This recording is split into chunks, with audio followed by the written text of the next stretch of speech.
I'm proud to introduce our next speaker, Mr. Jonathan Zeman, who is the CEO of LKF Group. We've been working with them on a use case, on a project, and Jonathan's here to talk about LKF Group and tell you about the work we're doing. So Jonathan, welcome. Okay, well, still have some people in the room. That's good. That's good. It's been a nice day. I've seen a lot of big brains on stage, which is good. I'm not a CTO. There's a lot of CTOs here, techies, which is very good.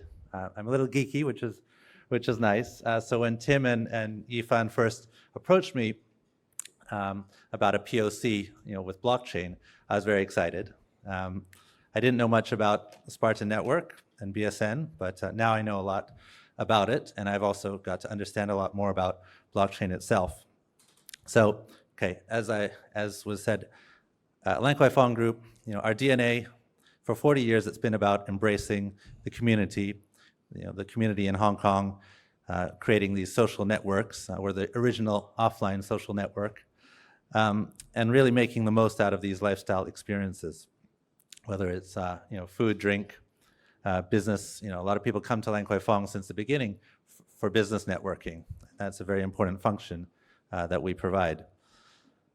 Hong Kong right now, I don't need to preach to the choir, but I'll preach a little bit to the choir because I think it's an important message. In Hong Kong, we're at a crossroads. It's like a pivot point after very painful pandemic and period of social unrest in Hong Kong over the past few years. Now it's time to move things forward, right? And Hong Kong, since I've been here, I came here in 1978. I escaped Canada, the cold weather and the high taxes. But since 1978, Hong Kong has passed through different periods of challenges and also different phases of growth. And it goes back way before I came to Hong Kong. And those challenges are really what make Hong Kong what it is. So, the challenges that we're facing now, or we've faced recently, now we're at this pivot point. And really, it's technology that can bring it all together. We're next to Shenzhen, which is the technology capital of the world. We have the Greater Bay Policy, integrating Hong Kong, Macau, 9 other cities in the southern China region with over 86 million people, population, and a lot of high net worth individuals, a lot of listed companies, Fortune 500 companies. So now it's really about seizing the opportunity and harness all of these technologies like blockchain to take advantage of our position in China, in Asia, and in the world, and to capitalize on it with technology-enabled businesses. And I'm glad to see today there's a lot of smart business people here, tech people that are putting it all together.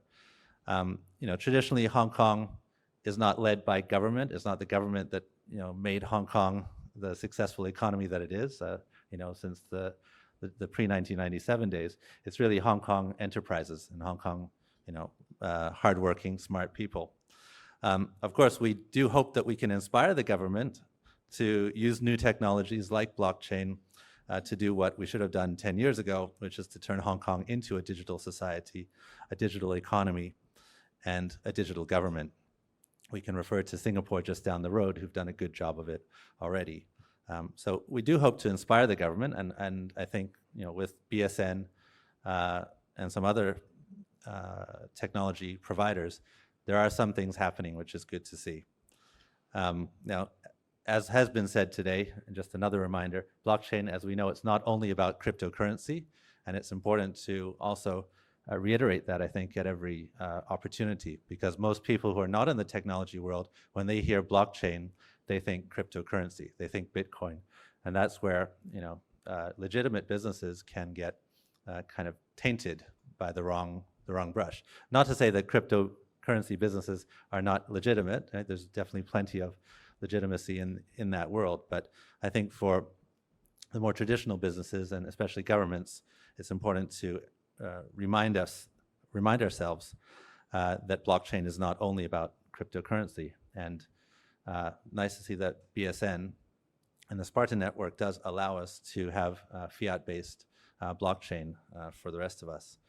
So, a little bit more for government inspiration, when it comes to government, there's a lot of opportunities that exist with blockchain to digitize so many government processes, so much private to public and public to private and private to private processes. Things like digital identity, Hong Kong ID card verification services, verifying academic and professional credentials. And I think Kenny from Cherry Picks mentioned they're working on a project like that, which is great. Interacting with the tax system, with the IRD, that system's pretty old school. So blockchain could definitely help a lot there.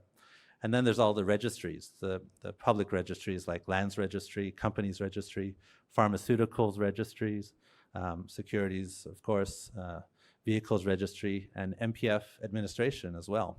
That MPF administration, that needs to be portable. So when you go from different companies, you don't have to send a message to tell them that you've changed companies, but it should be all seamless, blockchain enabled. Healthcare, sick leave certificates, that's a big one in Hong Kong. Everyone loves sick leave. So putting that on the blockchain could be very helpful. Digital prescriptions when it comes to healthcare, another important one. Data for research, health data, e-payments. And then obviously there's digital currency, e-Hong Kong dollar, which is a big opportunity for us in Hong Kong to grasp. And then using that for cross-border payments. Hong Kong, we are a logistics center, trade center, and there are some pilot programs already between the HKMA and Thailand and some other places with something similar.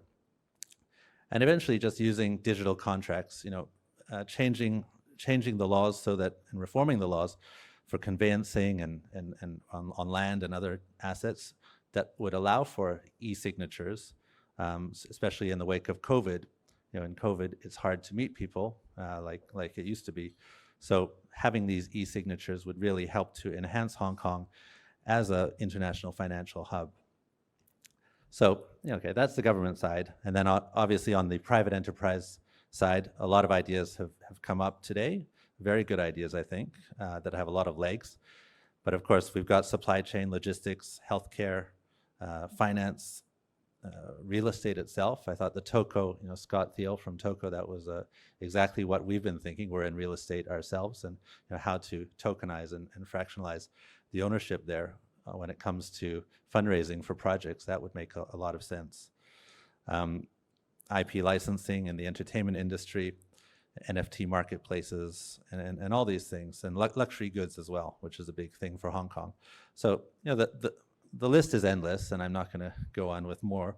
But for us, when we were approached by BSN, Tim and Yifan, we thought it was a great opportunity. We have an existing loyalty program that's been in operation for many years. It's traditional systems architecture. We have a server, and each transaction has to go back and update the server back and forth. So we own all the data. We own all the customer data and the transaction data. It's not very portable, but it works, right? So what we thought was, how could we use blockchain? And it wasn't because we just wanted to say that we could use blockchain, but we thought that we could really turn our loyalty system into something that's a bit bigger, a bit wider. So, within Lan Kwai Fong, there's ourselves as merchants, but then there's other merchants who are not operated by us. Maybe they're tenants, or maybe they're members of the Lan Kwai Fong Business Association. So that's where we thought we could bring a better customer service. Loyalty program points could then be, updated in real time on the blockchain.